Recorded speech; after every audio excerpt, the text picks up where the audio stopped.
Okay, hi everybody. Yes, so let me share my screen here. Truth in advertising. This is actually it's a presentation put together by my colleague on PHARAOH, who is not able to join us today. So um, Stephen Hart. Let's see. Let me put this in present mode. He was leading this project for much of the last couple of years. It's actually been a joint effort over time, but I'm presenting these slides for Steve. So the basic idea is that we have this nice development of user interfaces that's been happening lately. 3D immersive environments, virtual reality, augmented reality, all sorts of situational awareness for robotic control. And you can see some pictures here from the DARPA Robotics Challenge. But the reality is that often using these things takes a room full of experts in a lab. And here in the upper right, you can actually see two different teams in the DARPA Robotics Challenge. You can see multiple 3D displays, some people wearing virtual reality headgear. And in both of these situations, this entire team is focused on controlling a single robot. The reality in the field, however, is quite different. Often there isn't actually even what we would consider a computer near the robot, or if there is, it's an operator control unit, a pretty ruggedized, fairly basic computer or a teach pendant. So there's quite a disconnect between what goes on in the lab and what is going on, on the factory floor in the field. But another angle on all this is that there is this sort of mismatch between the robot control tools that we have and the way procedures are developed and used in the field. So we're coming from the perspective of working with NASA, and astronauts use procedures for everything at NASA. The folks that are on the space station, the International Space Station, have well over 1,000 different procedures that they might need to follow at any given time in any given circumstance. And historically, those procedures have been up there in paper binders, loose leaf binders, and they flip to the right page when they want to figure out what they're supposed to be doing. At TracLabs, one of the things that we've been working on over the last 20 years is to try to remove those papers and replace them with electronic procedures. Nonetheless, there's still a pretty big gap between how the electronics work and how robot control works. So what we'd like to do in this project is kind of bridge the gap between all this cutting edge, state-of-the-art robotic control stuff and procedures and how people actually follow procedures, not just astronauts, but pretty much in any industrial workflow where it's important that they do the right things in the right order. So in our work, we've developed this technique for encoding robot tasks using Affordance Templates, and I'll talk more about that in a second. And then the other side of the house has developed this procedure integrated development environment called PRIDE for encoding procedures. So we'd like to combine these together into something that we call PHARAOH. So that's the idea, and we'll be using NASA robots. So I think this talk may be a little different from the others because I'm going to talk about, literally stuff in the sky. NASA is our playground here for this stuff. Okay, so CRAFTSMAN is a software tool suite that we've been developing pretty much since the DARPA Robotics Challenge about 8 years ago. Over time, it's added more and more different sort of bells and whistles as software tends to do. The core of it is this task encoding that we call the Affordance Templates, with some sort of cutting edge inverse kinematics. Some of you may have heard of TracLabs, and various kinds of trajectory planning. And then around the periphery, we have the ability to do finite state machines, user interfaces of various sorts. We have work on grasp, planning, and synthesis, and mobility, and so on. So it's quite a nice framework, and it's got quite a lot of moving parts these days. And it's derived largely from work with NASA, but also some work with industry. So I'm going to run this video here. Here we can see the Valkyrie robot and its sensor data in RViz here.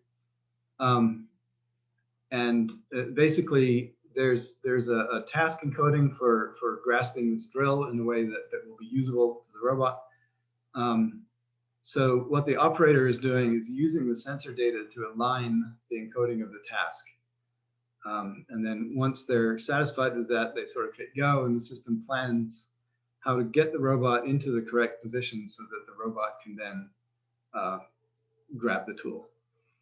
And the software has all the usual suspects, Cartesian and motion planning. We are using the OMPL, the Open Motion Planning Library for collision-free paths, and all sorts of other various goodies listed on the left here.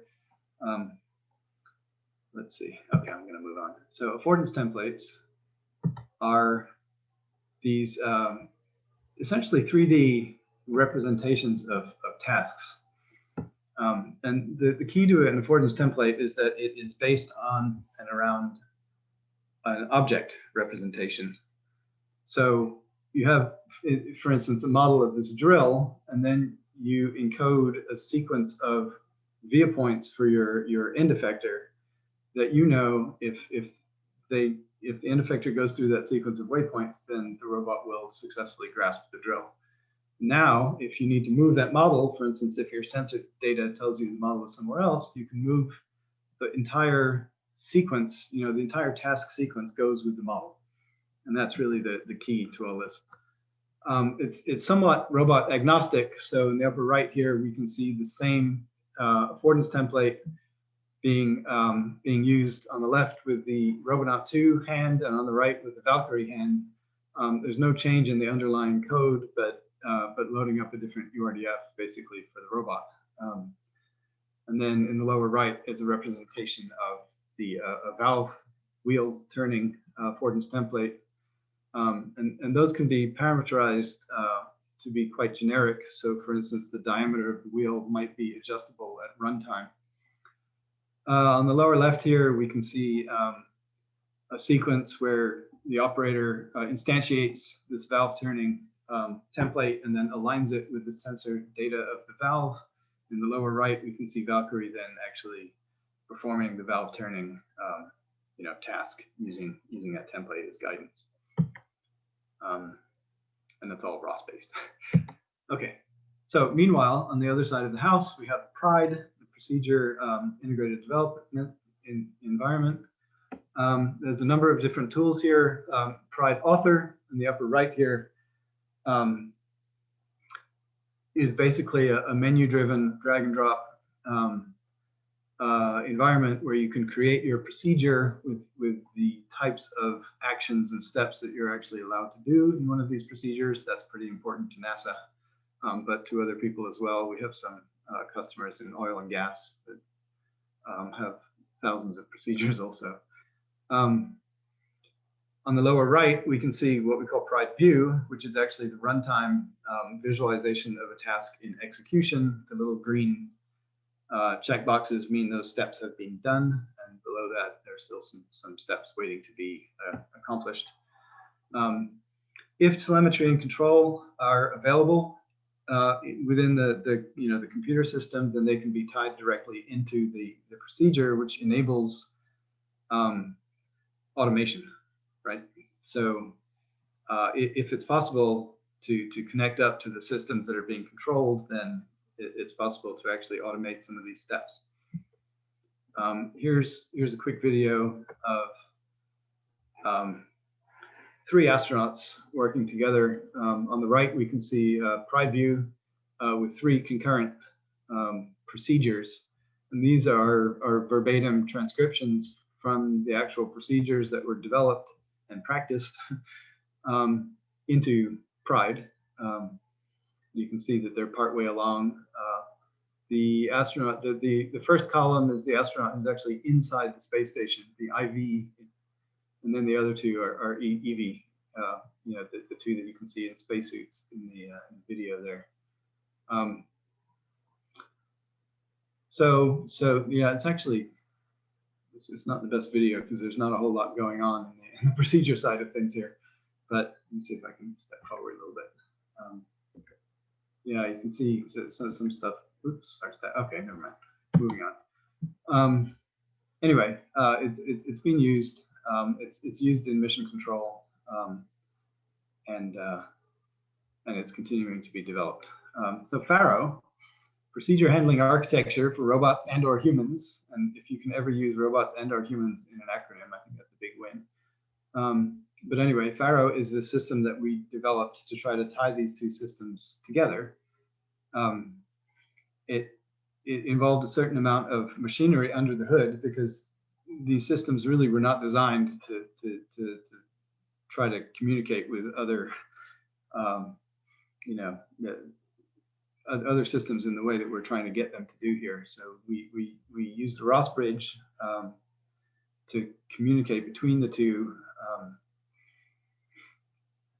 and it enabled us. One of the things that we had to develop here was the ability for PHARAOH, especially PHARAOH author, to automatically read the library of available affordance templates and present those as options within that drag and drop system, so that the person authoring the procedure knew what tasks were actually available for commanding of a robot. Let's see. Okay, so here,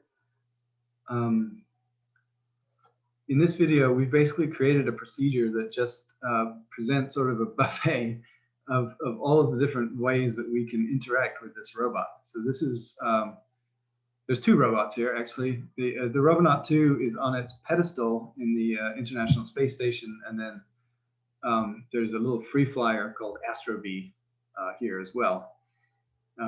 So the first method of encoding here is joint by joint. A little bit tedious. We viewed it, previewed it, I mean, and then we executed it so that the arm moved. Another way to command the arm is actually a predefined pose. So there it goes. And I'm going to skip forward because I know time is tight. Steve gave me 30 slides.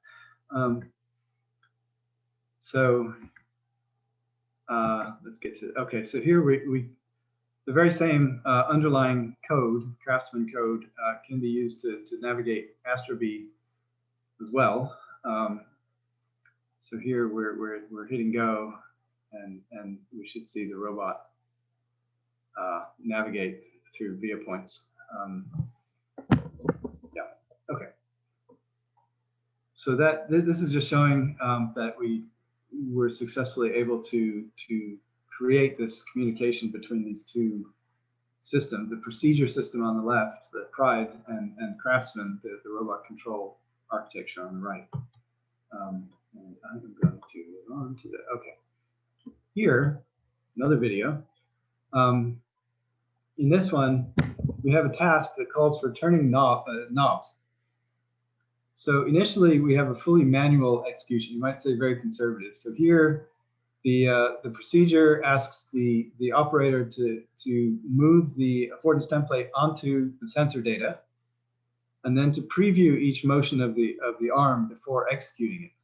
So this is very conservative, and you can see the sort of shadow of the arm going first each time before the arm executes the action.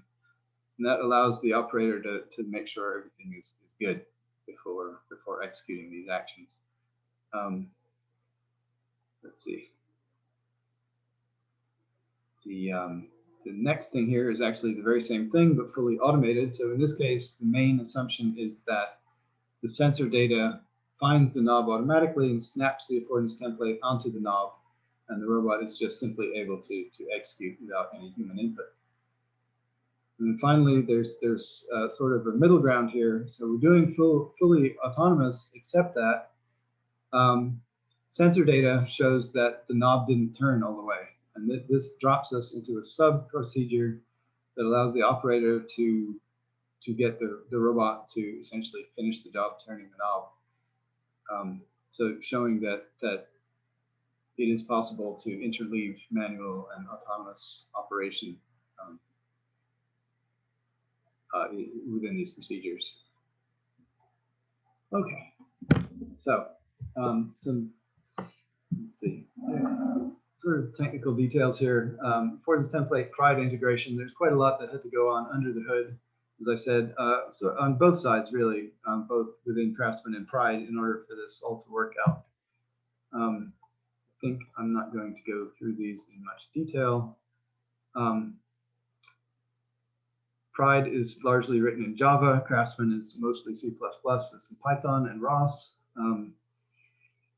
Mostly ROS-I at this point, although we're certainly having a hard, long look at ROS-II and thinking about how we're going to transition. So here's an example of about the simplest procedure you could possibly imagine for an affordance template. These were all dragged and dropped from that menu, which was automatically created based on the library of available affordance templates. The first one for turning a wheel, and the second one being a pick and place for cube in a bottle. All right, so here's, okay, so this was a really important extension to PHARAOH, namely the ability to simulate robot actions before executing them. As you might imagine, if you think about procedures that are written for humans, there's not really much call for asking for simulation, before execution. But when you have robots, you actually have the ability to kind of see what might happen if you hit go before you hit go. So we added this ability within PHARAOH to actually simulate robotic motions before executing them. And I'm gonna, let's see, I don't think there's a ton to be seen here other than that. So the robot navigates to the pick and place, picks up places, and then here we can see that although the affordance template had a particular trajectory in mind, the operator is able to adjust it if that's what they want to do, and then execute it.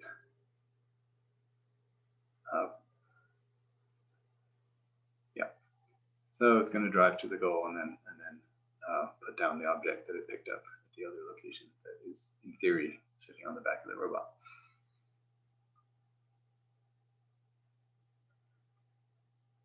Yes. Oh, there it goes. Okay. All right, so let's see. Let's move on to, okay, so the user interface.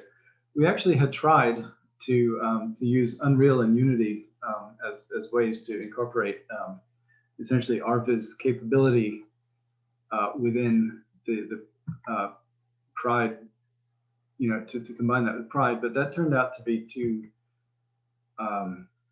unwieldy. So we ended up using RViz Web and the Nginx server, which combined web data from RViz Web and web data from the PHARAOH server together into the front end PHARAOH application, which enabled us to basically have that user interface run on a browser anywhere.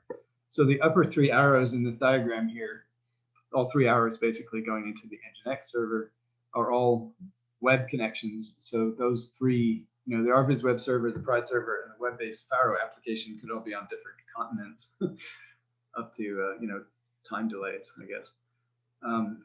And that worked out quite well. So this is what it looks like. On the right, we have the Craftsman interface. On the left, we have the PHARAOH interface.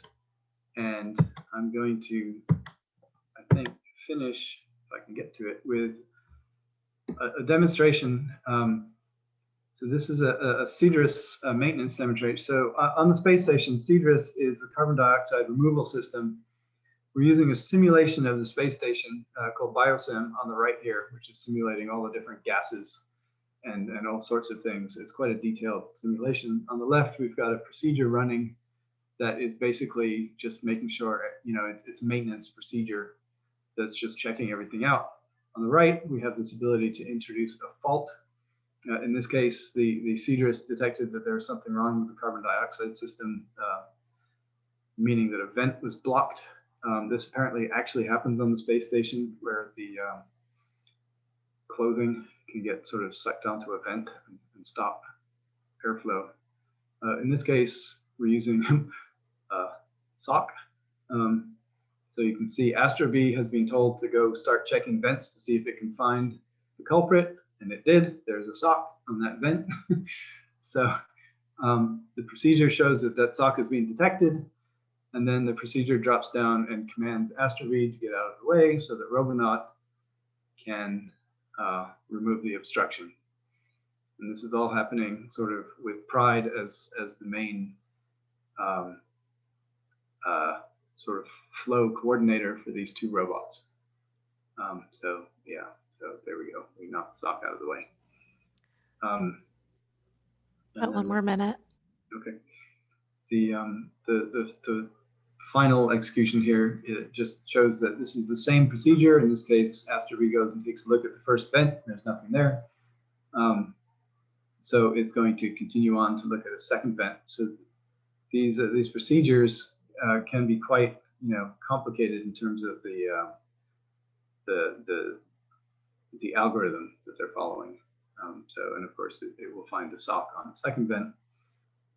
There it is. So we're going to inform the system, and then it'll get Robonaut to remove the SOC again. Okay. So let's see. Yeah, in this case, the SOC's going to go flying in a different direction. There it goes. Okay. So that is that.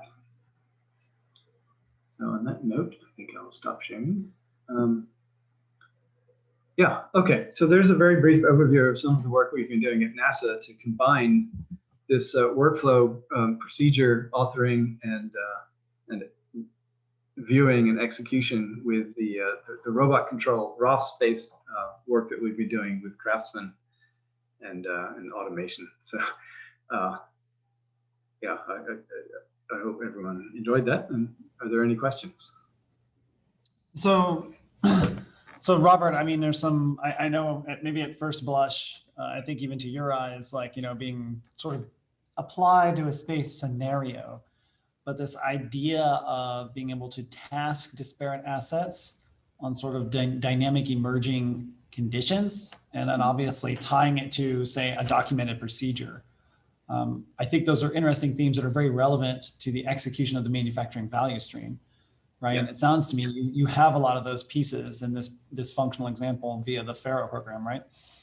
Yeah. I mean, do you see any roadblocks to, say, extending this to, like, say I have a value stream where I weld a structure, I then present it to a machining center, I then do some sort of CMM inspection, and I have to do some rework, right? And bring a different tool. I mean, right? I mean, you could almost extend this PHARAOH framework to those sorts of use cases, right?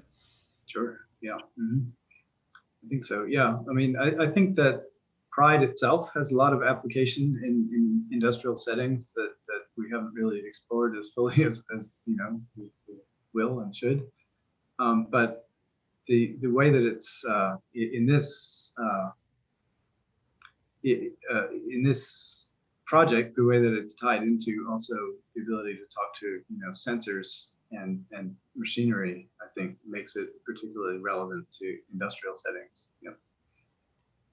All right. So yeah, I mean, when I first saw Stephen's video, I was like, oh yeah, like we run in these situations, not a SOC over event, right. but every now and then, what can go wrong will go wrong, and it'd be nice to be able to task our more intelligent automation with resolving those sort of unforeseen situations, i.e. SOC over event, which I've adopted that term for when sometimes the unforeseen thing goes wrong. I've got a SOC over the vent, and so it was really great to see the video when Steve first put it out there. I'm like, oh, I was like kind of an aha moment for basically very similar to some of the things we're talking about trying to achieve with what Michael showed as well. right? Leveraging different standards and technique approach. Again, this idea of the whole intelligent value stream, right? And we talk about, hey, even eventually extending into the supply chain. So these are all interesting ideas. With that being said, Robert, thank you so much for stepping in for Steve. Give Steve our best. And will do. Any other questions for Dr. Burridge here before we go to closing remarks? Thanks, Robert. I appreciate it. Okay, thank you.